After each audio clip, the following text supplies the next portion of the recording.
भागवत गीता। गीता के ये 9 सूत्र बदल देंगे जीवन, कभी नहीं मिलेगी असफलता नहीं। अगर आप जीवन में परेशान हैं, कोई सही मार्ग नहीं मिल पा रहा हो, असफलता के कारण मन दुखी हो तो भागवत गीता के केवल इन श्लोकों को भगवान श्री कृष्ण का ध्यान करते हुए पढ़ने से तत्काल मार्गदर्शन मिलने लगता है। जाने भगवत गीता की सफलता दिलाने वाले 9 श्लोक। नंबर 1 योगस्थ कुरु कर्माणि संग त्यक्त्वा धनंजय सिद्धया सिद्धयो समो भूत्वा समत्वम योग उच्यते। अर्थ है धनंजय अर्जुन, कर्म न करने का आग्रह त्याग कर, यश अपयश के विषय में संबुद्धि होकर योगयुक्त होकर कर्म कर, क्योंकि समत्व को ही योग कहते हैं। नंबर 2 नास्ति बुद्धिर्युक्तस्य न चायुक्तस्य भावना न चाभावयत शांतिरशांतस्य कुत सुखम। अर्थ योगरहित पुरुष में निश्चय करने की बुद्धि नहीं होती और उसके मन में भावना भी नहीं होती।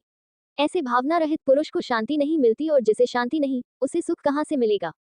नंबर 3 विहाय कामान यह कर्वान पुमांश्चरति निस्पृह निर्मो निरहंकार स शांतिमधिगच्छति। अर्थ जो मनुष्य सभी इच्छाओं व कामनाओं को त्याग कर ममता रहित और अहंकार रहित होकर अपने कर्तव्यों का पालन करता है, उसे ही शांति प्राप्त होती है। नंबर 4 न ही कश्चित् क्षणमपि जातु तिष्ठत्य कर्मकृत कार्यते ह्यश कर्म सर्व प्रकृति जयगुणे। अर्थ कोई भी मनुष्य क्षण भर भी कर्म किए बिना नहीं रह सकता।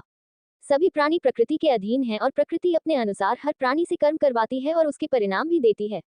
नंबर 5 नियतम कुरु कर्म त्वम कर्म ज्यायो ह्यकर्मण शरीर यत्रापि च ते न प्रसिद्धयेत कर्मण। अर्थ तू शास्त्रों में बताए गए अपने धर्म के अनुसार कर्म कर, क्योंकि कर्म न करने की अपेक्षा कर्म करना श्रेष्ठ है तथा कर्म न करने से तेरा शरीर निर्वाह भी नहीं सिद्ध होगा। नंबर 6 यद्यदाचरति श्रेष्ठस्तत्तदेवेतरुज्जन स यत् प्रमाणः कुरुते लोकस्तदनुवर्ते। अर्थ श्रेष्ठ पुरुष जैसा आचरण करते हैं, सामान्य पुरुष भी वैसा ही आचरण करने लगते हैं। श्रेष्ठ पुरुष जिस कर्म को करता है, उसी को आदर्श मानकर लोग उसका अनुसरण करते हैं। नंबर 7 न बुद्धि भेदम जन्यत ज्ञान कर्म संज्ञानाम जोशयित सर्व कर्माणि विद्वान युक्त समाचरण। अर्थ ज्ञानी पुरुष को चाहिए कि कर्मों में आसक्ति वाले अज्ञानियों की बुद्धि में भ्रम अर्थात कर्मों में अश्रद्धा उत्पन्न न करे, किंतु स्वयं परमात्मा के स्वरूप में स्थित हुआ और सब कर्मों को अच्छी प्रकार करता हुआ उनसे भी वैसे ही करावे।